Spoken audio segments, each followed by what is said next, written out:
Kui kommunistlik partei Hiinas võimule tuli, oli riik sõdadest räsitud ning enamjaolt agraarne maa. Hiina majandus arenes suhteliselt aeglaselt, kuni 1978. aastal võttis võimu Deng Xiaoping ja algatas olulised majandusreformid, avades Hiina välisinvesteeringutele. Sellest hetkest algas Hiina majanduse kolossaalselt kiire kasv.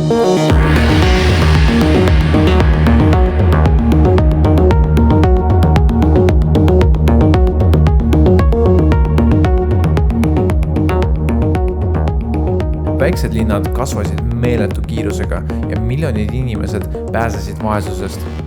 Hiina SKP on tänaseks päevaks mitmekordistunud ning suuruselt maailmas teisel kohal. Kui me räägime siin Hiina avanemisest, siis see Hiina kiire kasv on tingitud ju suuresti sellest, hiinlased on väga töökad, aga see on tingitud sellest, et väliskapital on sisse tulnud ja lääne teadusoskused on sisse tulnud, et väga palju investeeriti Hiinasse, tehti autotehased, rongitehased, lennukimootorite tehased ja sealt tegelikult hiinlased õppisid väga kiiresti, et kuidas neid teha ja siis nad hakkasid neid ise ehitama. Nagu iga suur majandus võtab ka Hiina ette suuri taristuprojekte, eesmärgiga hõlbustada kaubavahetust ja suurendada mõjuvõimu.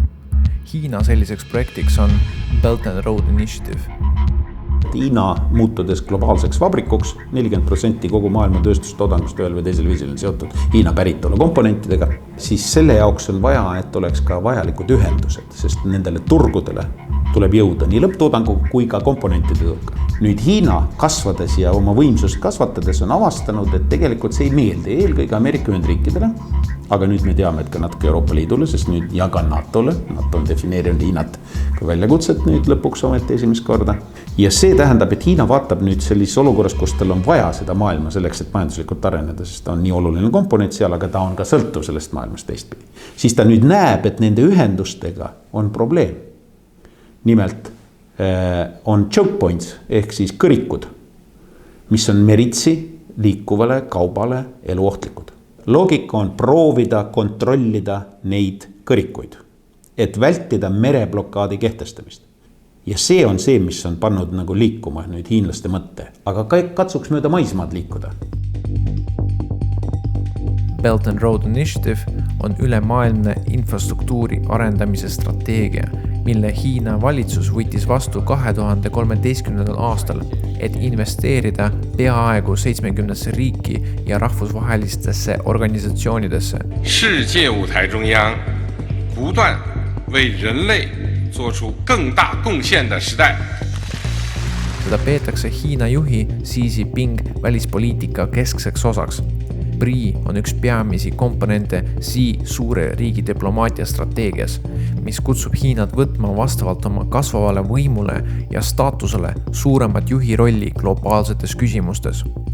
Belt and Road Initiative infrastruktuuri investeeringute näideteks on sadamad, suurhooned, raudteed, teed, sillad, lennujaamad, tammid, kivisöe elektrijaamad ja raudteetunnelid.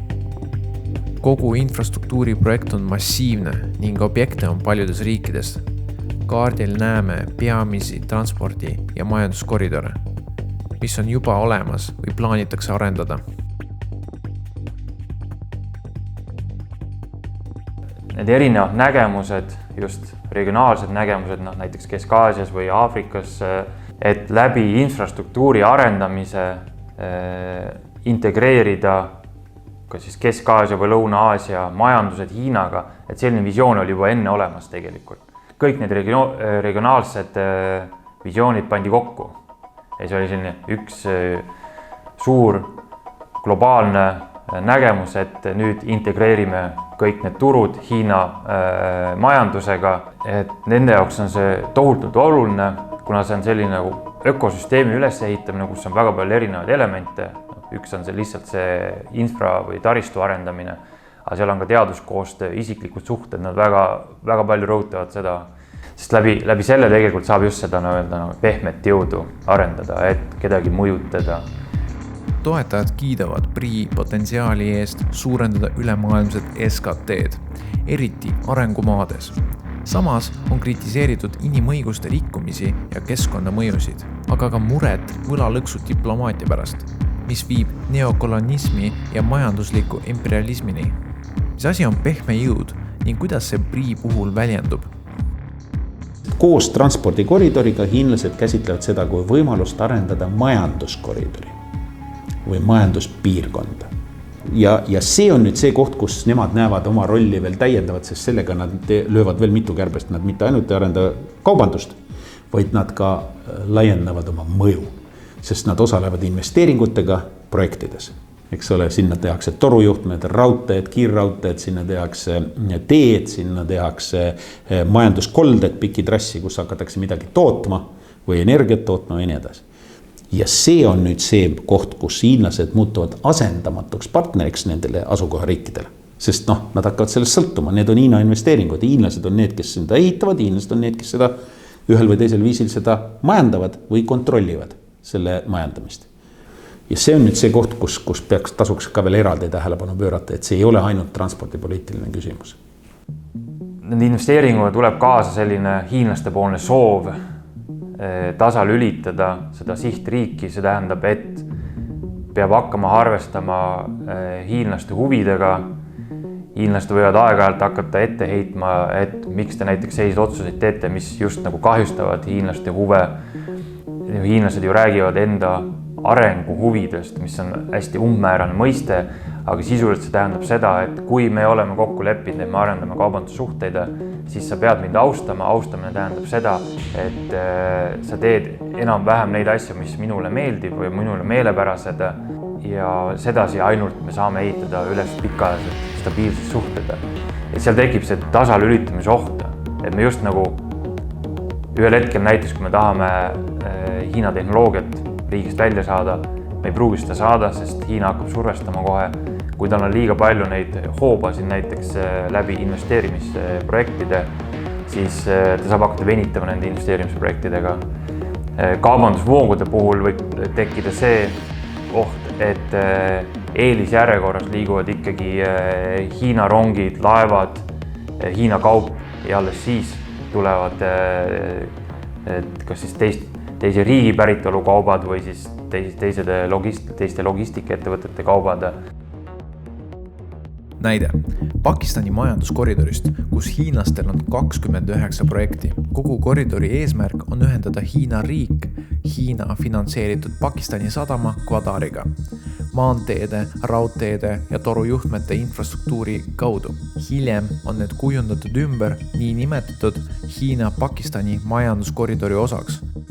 SPEC-i kaudu püüab Islamabad võimendada Hiina kapitali sissevoolu, kasvatada tootmisvõimsust ja importida oskusteavet, et ajakohastada Pakistani infrastruktuuri ning luua jätkusuutlik majanduskasvu mehhanism. Vastutasuks saavutab Peking ühenduse Araabia merega, mis pakub hädaolukordades kaubateed Kagu-Aasias asuvasse riskialtjasse Malakka väina. Investeeringute hulka kuulub ka hulgalised kivisöe, hüdro- ja tuumaelektrijaamu ning muid taristuobjekte.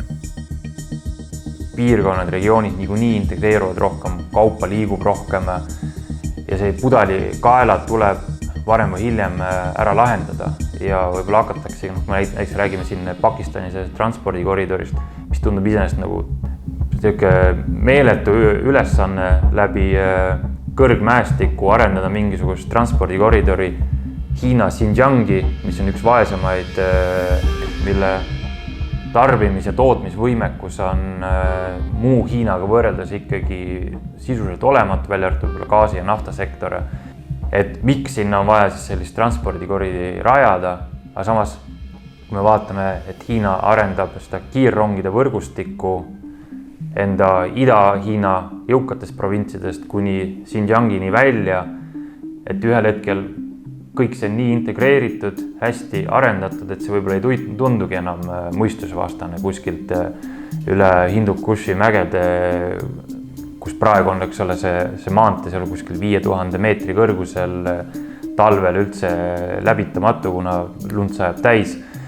ma ei tea nüüd, kui mõistlik see on, aga ühel hetkel võib-olla tõesti hiinlased rajavad sinna tunneleid ja see kõik on tehtav. Näiteks läänes ollakse harjutud, et eks see raha peab kiiresti tagasi tulema. Seda nii-öelda pikka perspektiivi tihtipeale unustatakse. Hiinlaste puhul see päris nii ei ole.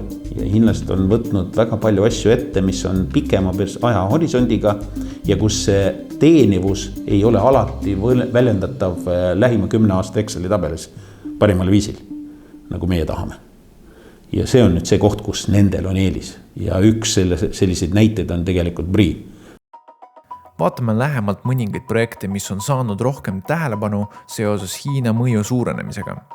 Üks projektidest on Montenegros, kus hiinlased ehitasid maantee, mis viib Serbia pealinna Belgradi. Praeguseks on Montenegro sattunud laenu teenindamisega hätta, kuid Euroopa Liit on lubanud aidata. Teine näide pärineb Keeniast, kus hiinlased rajasid raudtee Mombassast Nairobisse, eesmärgiga viia kaubavood üle raudteele.